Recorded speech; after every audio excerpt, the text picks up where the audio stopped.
Hey everyone, I'm Agnes. I'm a 37-year-old woman ready to share the wild ride that's been my life. Picture this, a girl surrounded by trapeze artists, fire eaters, and clowns. Yep, that was me, Agnes, the accidental circus star. My adopted circus family didn't have many options, so they thrust me into the spotlight when they discovered I could bend in ways that would make a pretzel jealous. Being flexible had its perks, I suppose. But life in the circus wasn't easy, let me tell you. We were a bunch of misfits trying to survive in an industry that was slowly fading away. Gigs were as unpredictable as the weather, and when the crowds didn't show up, things got desperate. That's when we started to dabble in some shady stuff to make sure we had enough cash to keep the show going. Now, I never knew my birth parents. I was just a toddler when the circus adopted me. I suppose they saw my potential and thought, hey, we can make some money off this kid. Not the most glamorous start to life, but hey, at least I got some cool circus skills out of it. But being the circus oddity came at a cost. No school dances, no high school crushes, just a relentless grind of circus life. At 16, I couldn't take it anymore. I wanted out. I wanted a taste of normalcy. So I hatched a plan to escape. But oh boy, my circus family wasn't having it. They caught wind of my little plot, and from that day forward, it was like living in a circus-fed prison. Tighter schedules, harsher rules. They wanted to squeeze every last drop of profit out of me. And let me tell you, the means they used to keep the money flowing weren't exactly honorable. As I mentioned before, robberies, sketchy deals, selling unprescribed Adderall to desperate souls. Yeah, we did it all. I started feeling more like a cash cow than a human being. Enough was enough, the resentment grew, and I dreamt of a life beyond the big top. I wanted to break free from the chains of the circus, taste freedom, and pursue dreams that didn't involve juggling or walking a tightrope. But it seemed impossible, and I was growing more and more desperate as the years went by. So 4 years flew by, and my circus-found family had taken a really dark turn. We went from being quirky performers to full-on hardcore criminals. Drugs, shady deals, and a whole lot of messed-up chaos. It was a living nightmare I couldn't wake up from. I'd seen things that would give you chills, and I was done living that cruel, tough life. My circus family wasn't a family anymore. They were just a bunch of messed-up drug lords. I had to get out, and I needed a plan. Lucky for me, I had one true friend in that chaotic mess. Let's call him Jack. Jack and I hatched a plan to escape the circus nightmare. And as fate would have it, when the heat was on and my family was about to catch me escaping again, Jack took the fall for both of us. A brave soul. I promised Jack that I'd find a way to contact him once I was free. I was determined to bring him into the light and away from the circus's twisted grip. 2 years later, I finally made a life for myself. I landed a waitress gig and snagged a small, dingy apartment. It wasn't much, but it was freedom, and that's all I needed. I found Jack on Facebook, but communication was tricky, as you can imagine. The circus drug lord ringleader was keeping a close eye on him, making regular contact near impossible. We'd exchange a few words once a month, and every time I'd reassure Jack that things would work out in the end. All right, buckle up, folks, because the roller coaster continues. So there I was, settling into my new life in Connecticut, thinking I could finally catch a break from the circus nightmare. But you know, life had other plans. One day I decided to check on Jack, like I would usually do, but what I saw made my heart drop. A terrifying text from Jack's account explained that the other family members had found his secret social media profile. Panic mode initiated. They threatened me, said that they were loaded from all the illegal activity and ready to hunt me down for revenge. I pleaded and swore I wouldn't spill their secrets to the authorities, but they weren't buying it. Loose ends needed tying up, and I was on their list now. Imagine living with the constant fear that you're being watched. I changed my social media and my identity, but somehow those circus creeps always found a way to reach me. Every year or so, an ominous message with a clown emoji would pop up. I found you. It was like a never-ending horror show, and I didn't know what to do. You might be wondering why I didn't run to the police. Fear, pure, unadulterated fear. I'd been involved in their illegal activities, and although I was forced and coerced into it, I was terrified of getting into trouble myself. So I kept moving, changing places, hoping to outrun the ghosts of my past. For a while, Connecticut seemed like a safe haven. Thank God. I got odd jobs and gardener gigs, just trying to make ends meet. That's when I met Clinton, a nice guy who hired me for various odd jobs around his place. Clinton and I hit it off. He would always laugh at my jokes, and he found it cool that I had a background in the circus. Eventually, we started dating. Things felt normal, happy even for a while. I could almost forget the circus nightmare that kept lurking in the shadows. Clinton and I were on fire. Every day he'd tell me he loved me, and I was falling head over heels for the guy. Love was in the air, and it wasn't long before we decided to throw a shotgun wedding. Yet we were so crazy about each other that we just couldn't wait.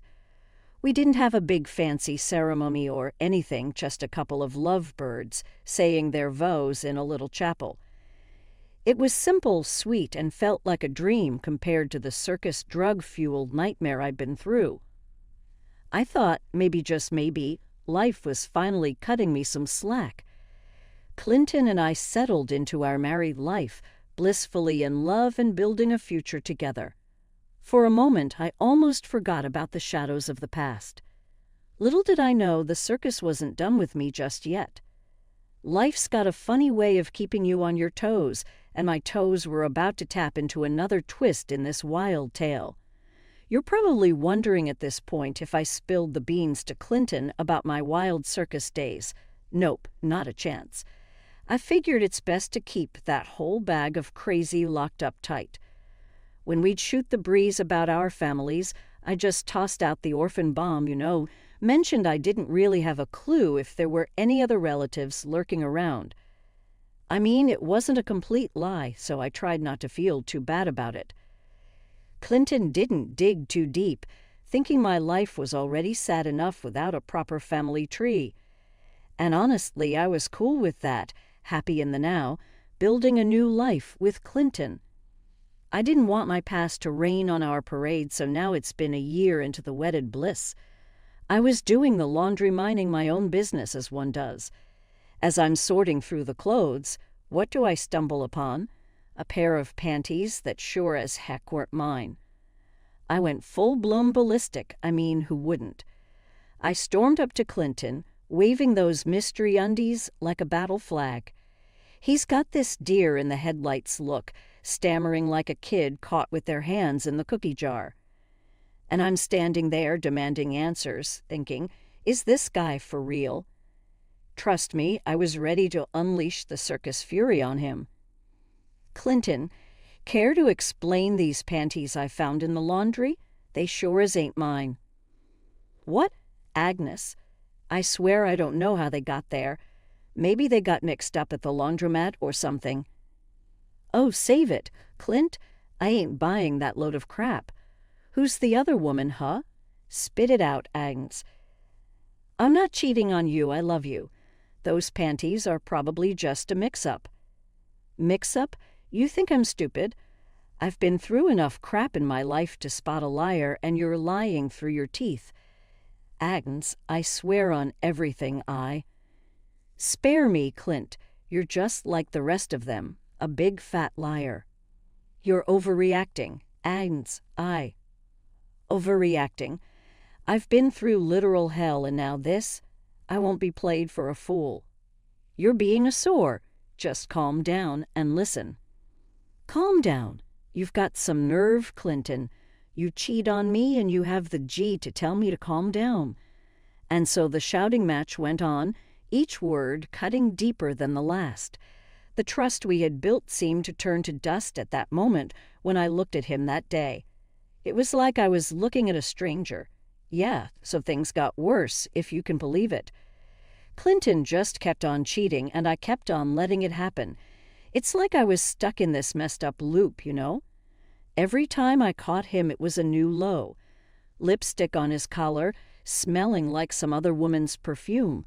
He even had the nerve to call me by someone else's name. And sometimes he'd straight up admit it, and it wasn't like he was trying to hide it anymore, no sir. He'd almost show it off, flaunting his affairs like some twisted game. When I'd lose it, he'd just throw it back at me. Clinton, seriously, why do you treat me like crap? What's your deal?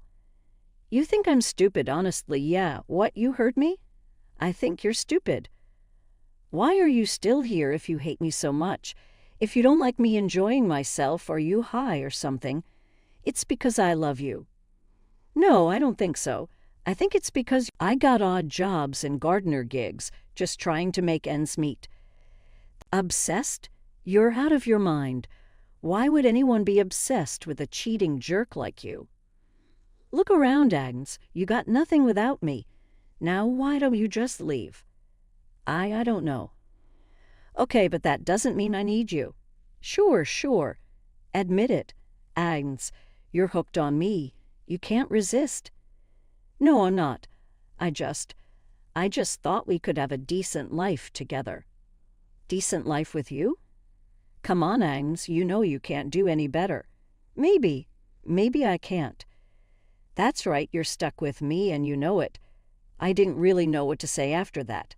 I mean, sure, I was furious, but this twisted fear of being alone kept me hanging on. I'd rather put up with this crap than face the ghosts of my past. You know, after a while of this crap, I stopped fighting it. I stopped questioning him. It was like I became numb to it all. More years rolled by, and Clinton just kept at it. There were times when I'd catch him right in our bed with another woman, and I felt like I couldn't even fight back. I was stuck drowning in this mess I couldn't escape. It's crazy how fear can make you do things you never thought you would. So there I was, turning 36, thinking maybe things would take a turn for the better. Boy, was I wrong. Life decided to throw me another curveball. Clinton continued his cheating antics. It was almost comical at this point. Lipstick on his collar, late-night calls, the whole shebang. I barely flinched anymore. It's funny how you can get used to your own personal hell.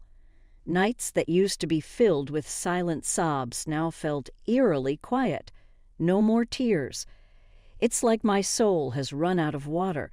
But this is where things took a turn.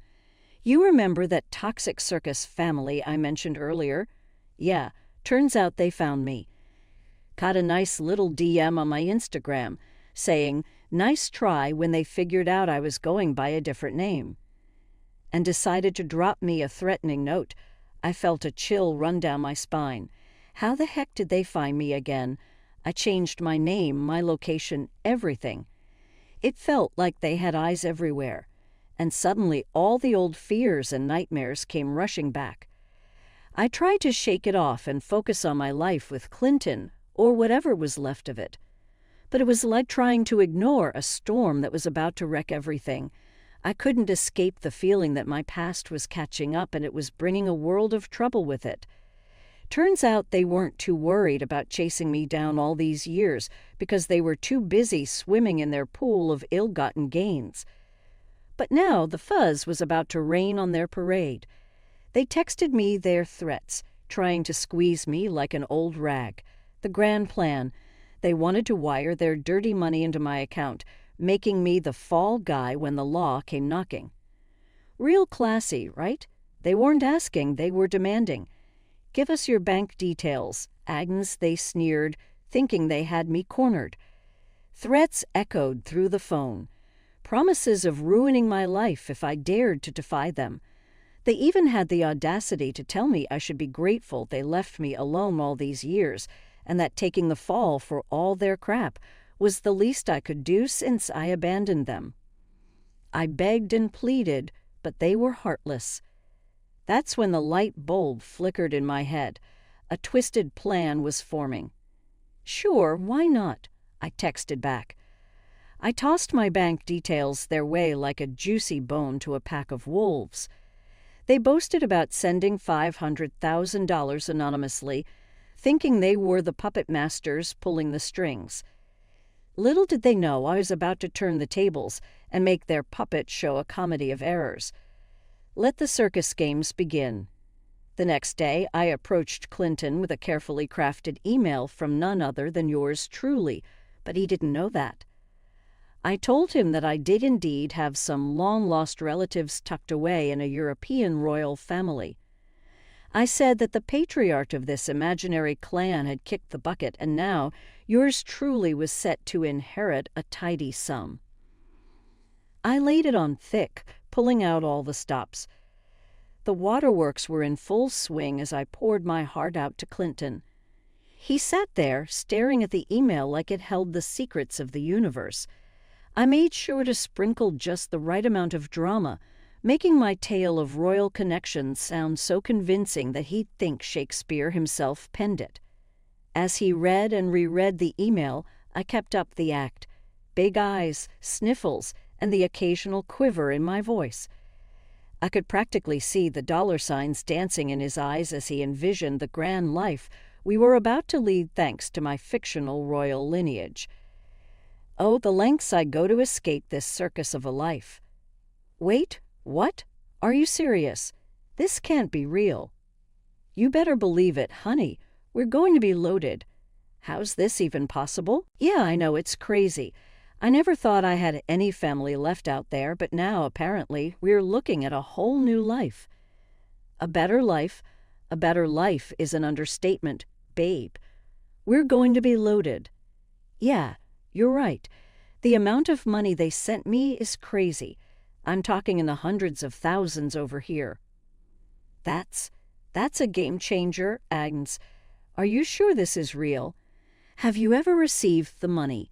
How much is your bank account balance after all this inheritance talk? Then I pulled out my phone to show him my bank account details, and I swear he was on the verge of passing out. But he saw the proof right there, and let me tell you, he just couldn't contain himself. Clinton got all giddy with his plans. He wanted to be the money man, saying he had the education for it, so it was best if he held on to the money. But I could see that sneaky look in his eyes. I figured he had some shady moves in mind, but I gave him my bank details anyway. The next day I woke up to find divorce papers on my bedside table, along with this letter from Clinton. He spilled the beans about grabbing the whole $500,000 and proudly announced he was off to shack up with his supposedly better girlfriend. According to him, I was dumb for trusting him with the cash, and he made it clear we'd never see each other again. And that he played me. He said that he was expecting me to be out of his house by sundown and to leave the keys on the front porch so that he could get his things and move on with his life too. But I was the one who was going to get the last laugh. In fact, that's exactly what I did. I laughed and I laughed and I laughed some more, realizing that this was exactly what I wanted to happen. This was what I was waiting for. I wanted Clinton to take the fall for that dirty circus money. This was going to be my payback for all those years of humiliating me and cheating on me. So after he made his grand exit with the cash, I couldn't stick around. They could trace it back to me, no doubt. But packing up my life at a moment's notice was one skill the circus drilled into me. So in a flash, I got rid of any trace that I'd been living there. Tossed my clothes, lost my IDs, even burned some evidence of me ever being in that house. I even burned the divorce papers. I didn't even want people to know that Clinton and I had any sort of association. And I know that getting rid of all that evidence would make him go crazy trying to link things back to me once he would get caught. That was it. No looking back. I hit the road, running away from the life I'd been leading for the past decade. I'm not going to lie, I was scared that my plan wouldn't work, what with Clinton obviously trying to plead his innocence, and then revealing that the money had actually belonged to a certain Agnes who was his wife. But then I got some wonderful news. Not long after my little stunt, a few weeks later, I saw Clinton's face plastered on the front page of the local newspaper. He got arrested for fraud, all thanks to that money in his account. Safe to say I was finally in the clear. I couldn't resist digging into the whole Clinton debacle. The story in the newspapers was like a script for a bad sitcom, and I needed to know all the juicy details. Turns out the police thought Clinton was a total nut job. I mean, who screams and yells about his wife being the mastermind behind some sketchy $500,000 inheritance. But the cops weren't buying into his act. No one inherits that kind of cash out of the blue. Even his string of girlfriends didn't help his case. They were clueless about me, thinking it was just another one of his wild stories to escape the clutches of accountability. Needless to say, his side chicks weren't too happy to find out that they weren't the only ones of his lovers. So they had no trouble cutting ties with him and making him seem like Jack the Ripper in the eyes of the law because of his deceit. When the police raided his place, they found no trace of any Agnes living there. Every move Clinton made to prove his innocence just made him look even more guilty. The newspapers were having a field day with headlines like "Madman's Imaginary Heiress and Delusional Husband on the Loose." They even mentioned that he was going for psych evaluations, tagged as clearly delusional and a potential threat to society. Now that brought a smile to my face. I couldn't help but laugh at the sheer absurdity of it all. Maybe justice was finally catching up with him. There were quotes from Clinton in the newspapers saying things like, "Agnes, I don't know what you've done, but I'm going to find you and I'm going to get you." It sounded more like a bad movie line than an actual threat. Honestly, it was nowhere near as threatening or scary as the texts I used to get from my crazy circus family. Needless to say, I was used to being threatened by people with actual power, mind you, so I wasn't scared about what stupid old Clinton would try and do to me. Besides, he was the one stuck in the jail cell, so I think I'll be fine. I decided it was time to pull off another disappearing act. Change my identity, move somewhere where no one knew me, and try to live out the rest of my days without being watched or hounded by the ghosts of my past. Again, I was glad I got the last laugh. Finally, I had the revenge I deserved after being cheated on for so long. I couldn't get revenge on my circus family, but at least I could teach that cheating scumbag a lesson. The more Clinton talked about his wife being from the circus and not being a usual member of society, the crazier he sounded. Right now, I'm living in a different city under a different name, working our jobs, glad to be free of him. And here's to hoping my circus family won't show up anytime soon. I just had to share my story because it was something that I never thought would happen to me, and I just had to say it, tell it to anyone, just so I could relieve some of this pressure, you know? Anyways, it must suck to be Clinton right now, thinking that he could play me by stealing all my money. Well, I guess that's just what happens when you're a greedy bastard and you want more than what you already have.